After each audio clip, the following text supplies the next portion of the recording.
Hello and good evening. Welcome back to This Day in History. What is today? It is an important American holiday. It is July 4th, 2024. Today marks 248 years of our Declaration of Independence. I'm going to get into more of that here in a little bit, but as always with This Day in History, let's just go throughout this day in history. We have some pretty interesting stuff. We have a lot of authors either publishing works or having been born today. We have a president that was born today. We have other entertainers that were born today, businessmen. We have the opening of an academy. We have an interesting fight victory. We have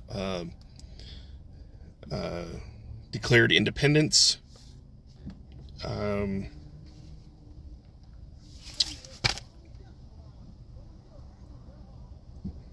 some scientific stuff that I don't understand, but we'll get into that.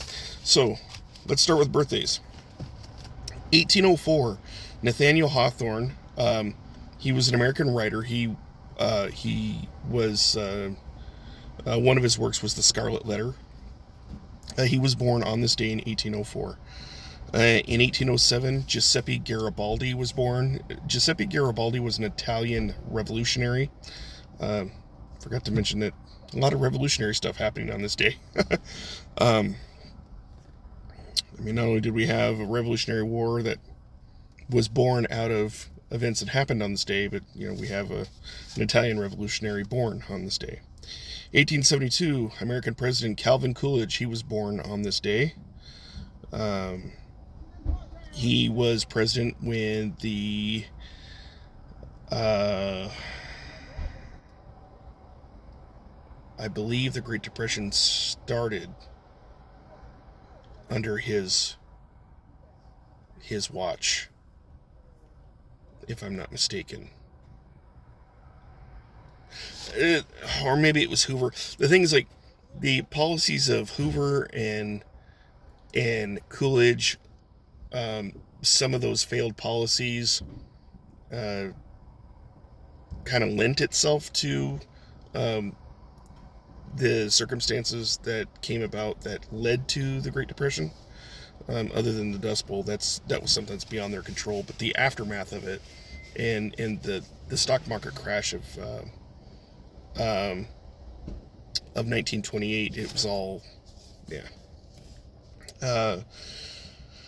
Moving right along, 1902, we see the birth of Meyer Lansky.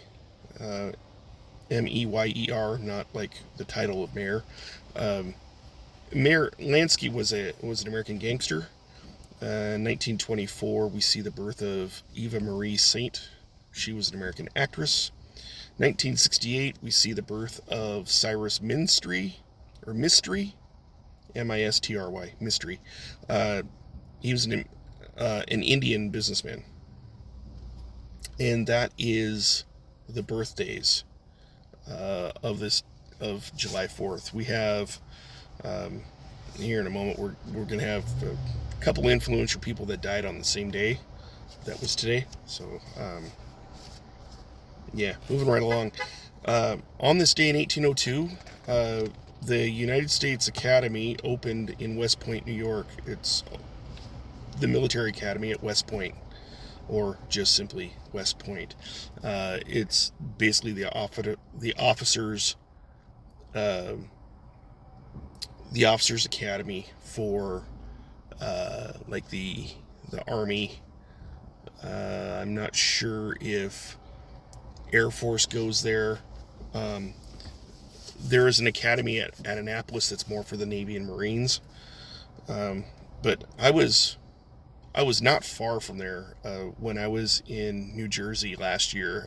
Where I was in New Jersey, I was actually like a half-hour drive, and I thought it was on the New Jersey side, but it looks like no, it's New York. So That's like my buddy there. He told me that the Statue of Liberty actually sits on where the Statue of Liberty is, Staten Island. No, whatever, Ellis Island, or whatever island it is that the Statue of Liberty actually sits on, is actually in. Um, it's actually in uh, the New Jersey side of the New Jersey border side of the river there, not the New York side. But everyone says that, oh, Statue of Liberty is in New York. Well, technically speaking, it's actually in New Jersey, but yeah, who's counting?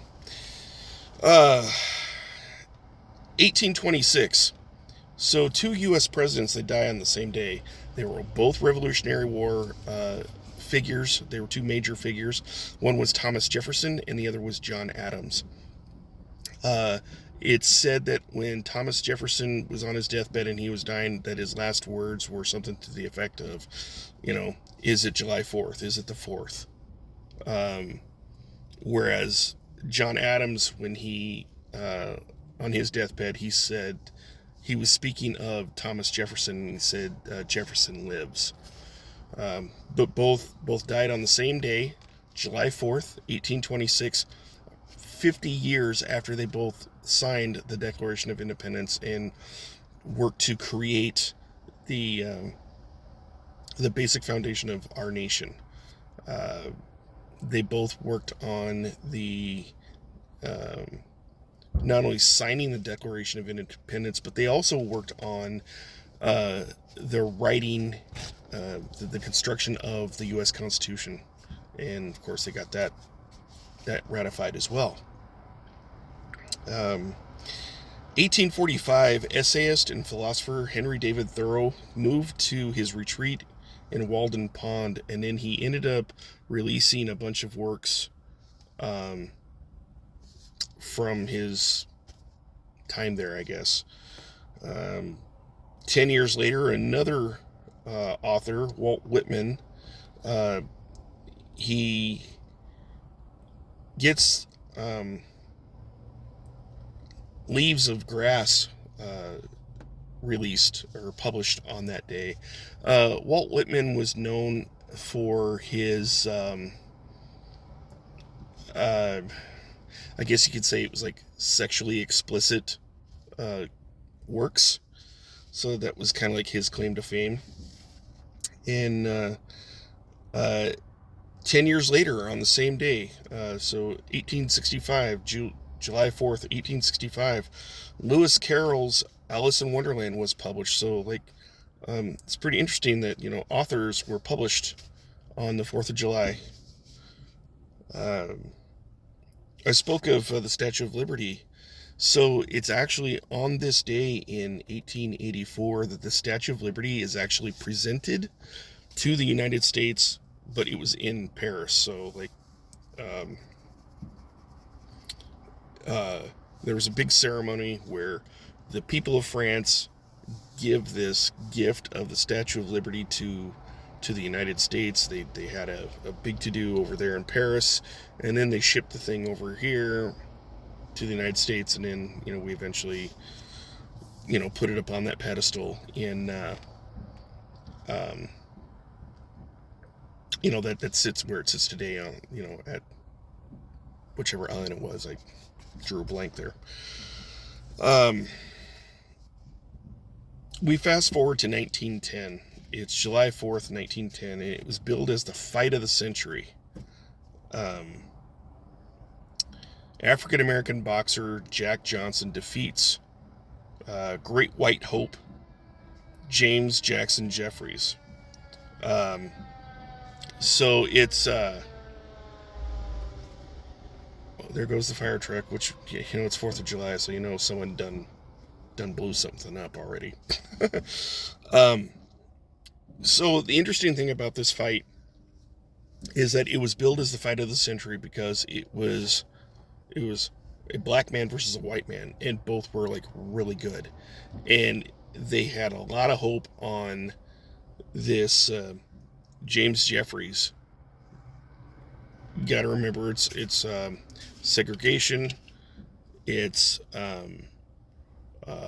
Jim Crow laws. It's, we're still very much a very racist nation where, yeah, blacks are citizens here, but they're second class citizens as and how dare that black fella come into the world of boxing, and how dare that black fella beat our great white hope. Well, that's exactly what happened. Is that Johnson soundly defeats him.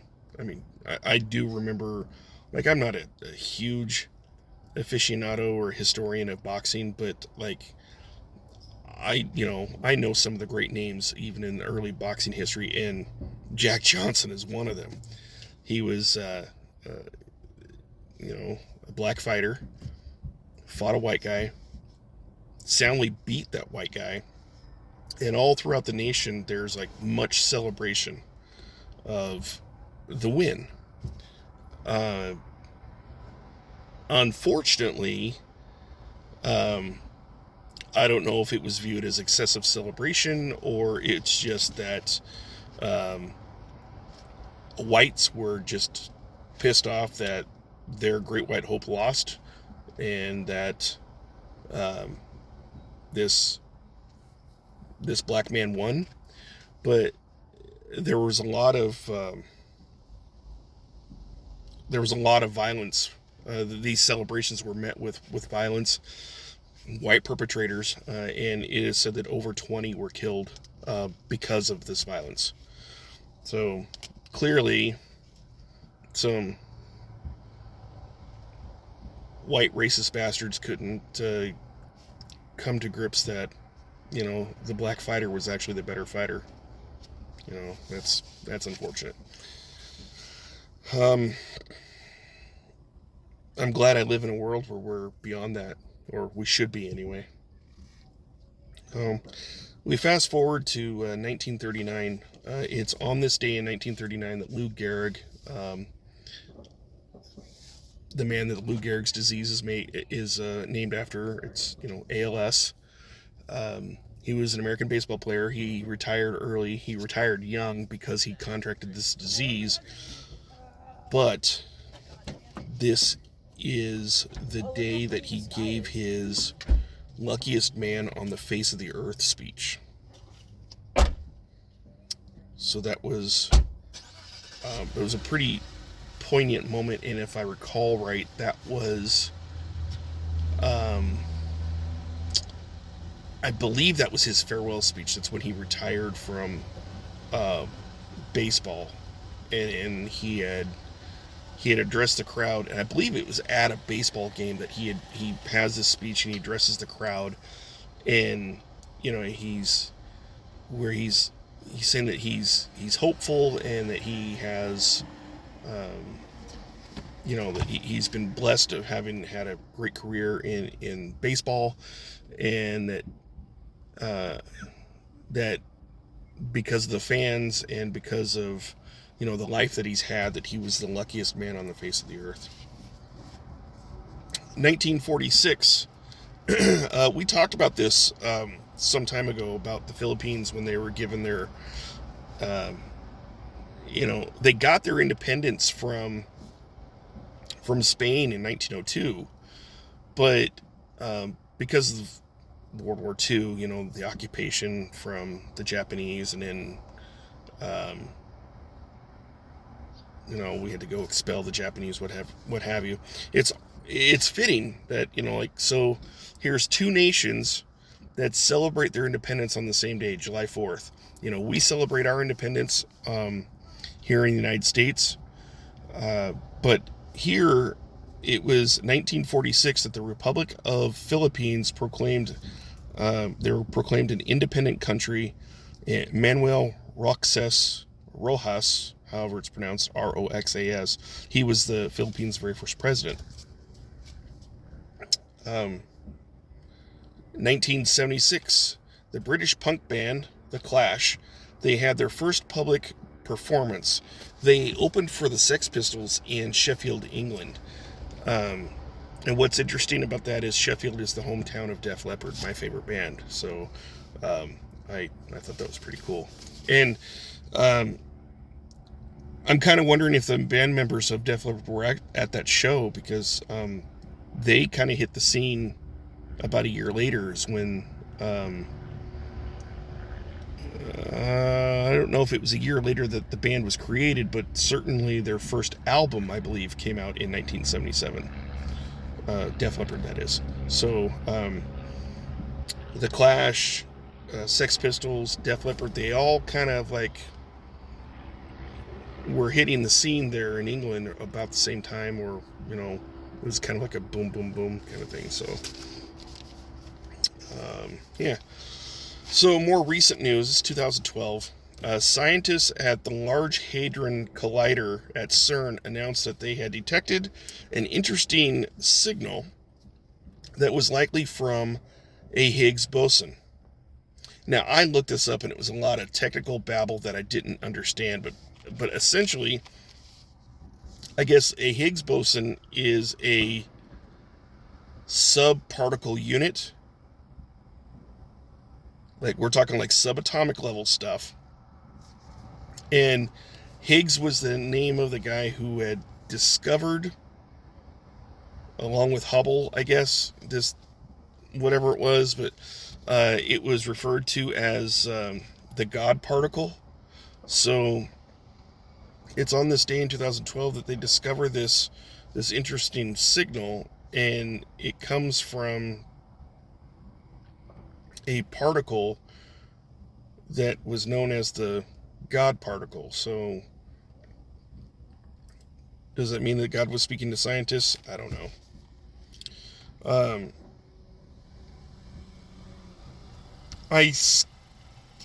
When I was writing this stuff down, I forgot to put this back in. But so we have a Hindu leader who was born in 1863, but it was on this day in 1902 that Vivekananda passed away, and he was a Hindu leader.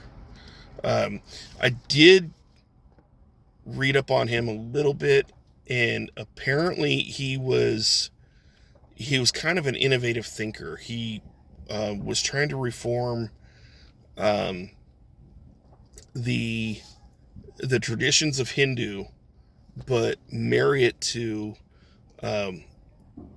Western society or Western civilization, because both he felt that both systems really complemented each other, and so that was kind of something that he had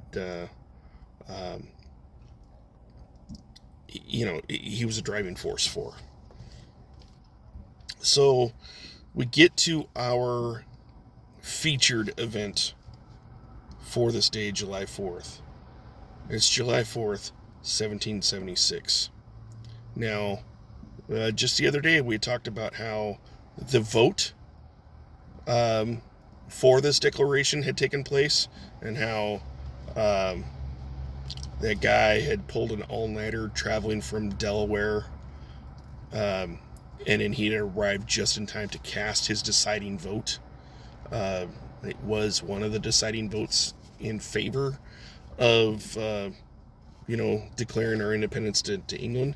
But it is on this day in 1776, and I've actually been there.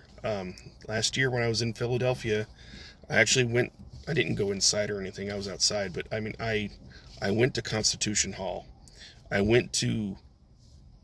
saw the building where not only the Declaration of Independence was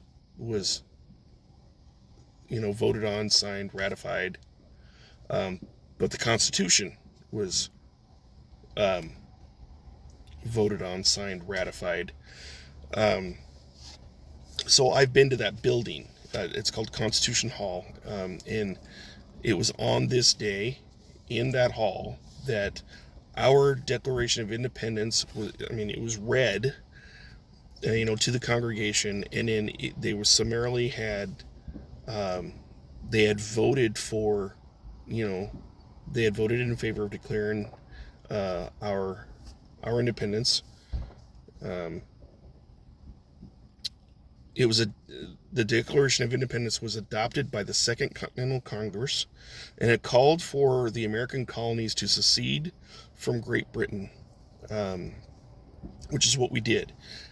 We we drafted out this we drafted out this um, here the fireworks already.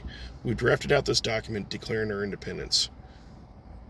We discussed it. We voted on it, and and that was the first that it was voted on. So, or the second, within the last few days, it was voted on. Here's the day where it's actually signed. So all the signatures, basically, I think there was like 50 people, 50 delegates that signed. So basically, all 50 people basically signed their names, and they signed their own death warrants because they basically said to the King of England, King George, we defy you. Which meant that uh, had we lost the American Revolution, every one of those men who signed that document they'd have been hung. They would have been hanged for treason against the crown. So um, we signed it. We said this is it, and then they took